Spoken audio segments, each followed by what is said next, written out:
Singer of the rock group AC/DC was found dead last night in a parked car in South London. When her father raped her, and that it lasted for 10 years. He was found dead in an Urbandale motel room. Have you ever wondered what really happens behind the scenes of your favorite rock bands? Sometimes the reality is far darker than you can imagine. These bands have experienced fates so terrible they seem straight out of a horror story. Beyond the typical rock and roll chaos, their histories are marred by murder, overdoses, suicides, and catastrophic accidents.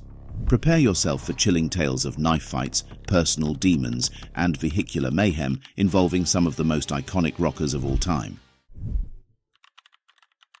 If there were a poster band for enduring crippling tragedy while persevering, it would be the Allman Brothers Band.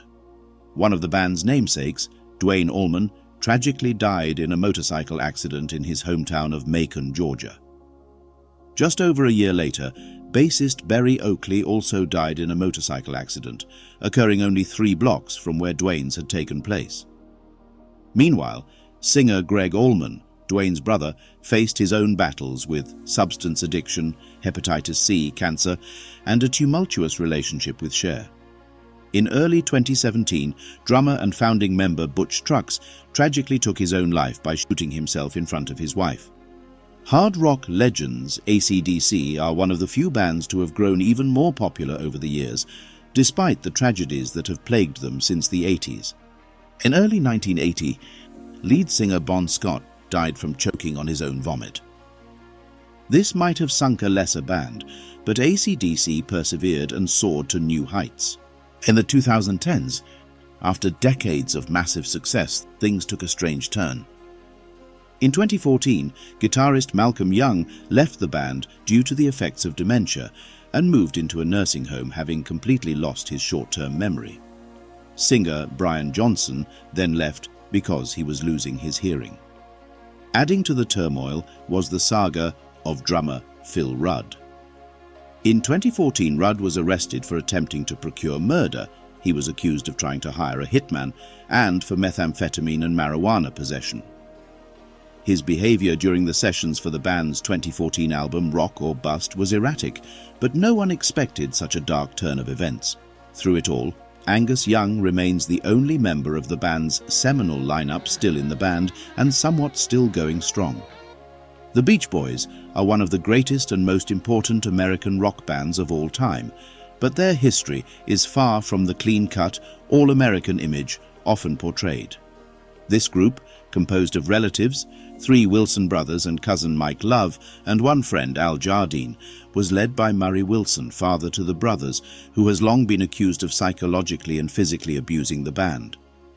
Adding to the turmoil were the legendary on-again, off-again squabbles between Brian Wilson and Mike Love. Brian, often seen as the band's genius, struggled with mental illness and drug abuse that eroded his creativity. Love is known for many things, but kindness and gentleness are not among them. Following the band's 2012 tour, Love unceremoniously dumped Wilson in favor of his backing band, who continued to perform under the Beach Boys name without their most influential member. Brian's substance use in the 60s made him an icon and cemented his reputation as a genius, but it also severely impacted his mental health. His therapist, Dr. Eugene Landy, exacerbated this in the late 80s by giving Wilson enough pills to further damage his brain. Landy sought to control Wilson for his own ends, and it took the intervention of a new romantic interest, whom Wilson later married, to break free from Landy's influence.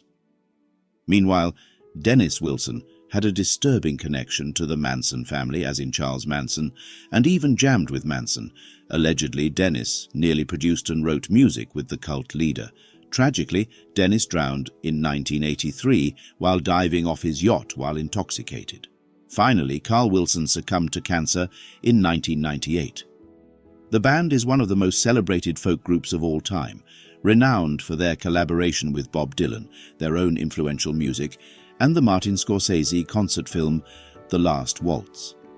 However, their history is also marked by tragedy, with the deaths of 3 of their members casting a long shadow. Following their initial split after The Last Waltz, the band reunited in 1983. In 1986, piano player Richard Manuel, who had long struggled with drug addiction and alcoholism, committed suicide by hanging himself in a Florida motel room after a show. His replacement, Stan Zellest, died of a heart attack in 1991. Guitarist Rick Danko faced his own share of misfortune. In 1968, he was severely injured in a car accident, breaking his neck and back in 6 places. In 1999, he died of heart failure, a consequence of drug use and alcoholism. Danko had been convicted in 1996 after receiving a package of heroin in the mail. Keyboardist Richard Bell died in 2007 from multiple myeloma, and singer-drummer Levon Helm succumbed to cancer in 2012. When the band reformed after the last waltz without lead guitarist and primary songwriter Robbie Robertson, things began to unravel. Whether Robertson had tremendous foresight or whether the band's subsequent misfortunes could be attributed to the so-called curse of Robbie Robertson remains a point of speculation. Legendary Southern rockers, Lynyrd Skynyrd will forever be defined by a freak accident that changed the band permanently. On a fateful day in 1977, the band's chartered Convair CV-240 plane crashed in Mississippi when it ran out of fuel. Lead vocalist Ronnie Van Zant, guitarist Steve Gaines, backing vocalist Cassie Gaines, Steve's older sister, assistant road manager Dean Kilpatrick, pilot Walter McCreary, and co-pilot William Gray all perished. This tragedy occurred just 3 days after the release of their album Street Survivors. The misfortune continued with guitarist Alan Collins, whose wife died of a hemorrhage due to a miscarriage. In 1986, Collins was involved in a car accident that killed his girlfriend and left him paralyzed from the waist down. He pleaded no contest to DUI manslaughter and died in 1990 from pneumonia. Bassist Leon Wilkeson, who had been with Skynyrd since 1972, was found dead in his hotel room on July 27, 2001, due to emphysema and chronic liver disease. Keyboardist Billy Powell died of a heart attack in 2009. Gary Rossington was the last original member. He died on March 5, 2023 at the age of 71. Drummer Artemus Pyle survived the plane crash but wasn't a founding member. The suicide of Kurt Cobain, a member of the 27 Club, and the overdose of Mother Love Bone vocalist Andrew Wood are the most well-known tragedies of the Seattle music scene. However, Pear's Alice in Chains endured a far more protracted battle with their demons. Much of this struggle is chronicled in the band's music, lyrics, and song and album titles, which deal overtly with drug addiction. In 2002, vocalist Lane Staley, a long-suffering addict, retreated to his Seattle apartment to do heroin until he died. When his body was found, more than a week after his death, he weighed only 86 pounds and was already decomposing. Bassist Mike Starr suffered a similar fate nearly a decade later, dying from a drug overdose in 2011 in Salt Lake City. While the grunge icons are still around, they exist in a diminished state. Of the original lineup, only guitarist Jerry Cantrell and drummer Sean Kinney remain. The two recruited a new vocalist and bass player and have recorded music that has been well received by both fans and critics. The Grateful Dead are one of rock's most beloved bands, known for their epic live shows and dedicated followers. However, being the band's keyboardist seemed almost cursed. Starting with Ron Pigpen McKernan, who left the band due to liver cirrhosis and died in 1973, the position saw a series of tragedies. Keith Godchaux replaced Pigpen but left the band in 1979 and died in a car accident the following year. Brent Meidland succeeded him but died from a drug overdose in 1990. Vince Welnick took over until Jerry Garcia's death in 1995 and later committed suicide in 2006 after overcoming cancer and severe depression. Jerry Garcia, the band's iconic guitarist, died of a heart attack in 1995. Before joining the Dead, Garcia lost 2/3 of his right middle finger in a woodcutting accident at the age of 4. He had a notorious appetite for drugs, including heroin, cocaine, and LSD, which led to a 4-day diabetic coma in 1986.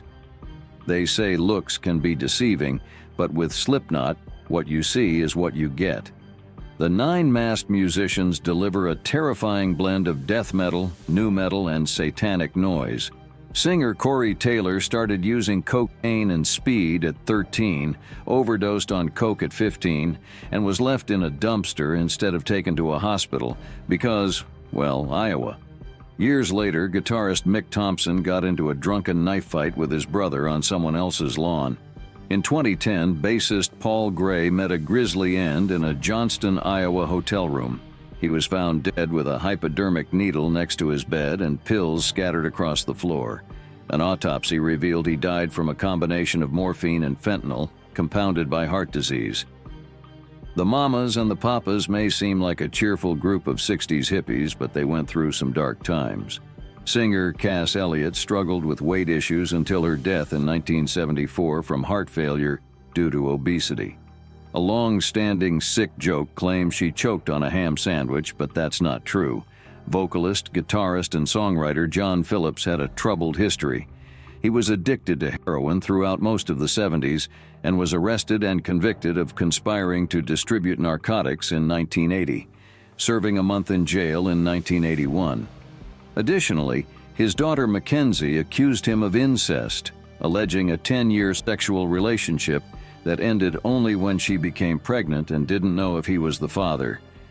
It's easy to forget how out of control the Red Hot Chili Peppers were in the 80s and 90s, considering the band's post-Californication transformation into cultural icons.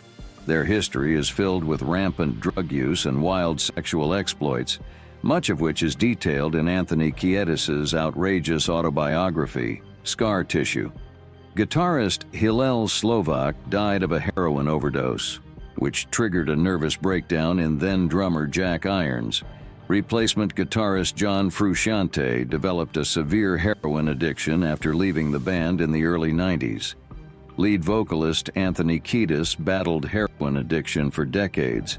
In his book, he recounts shooting up in his mid-40s in seedy motels with models half his age while the band played stadiums. Despite the drugs and mental breakdowns, the band continues to thrive in the 21st century. If you watch till the end, you will enjoy this video too.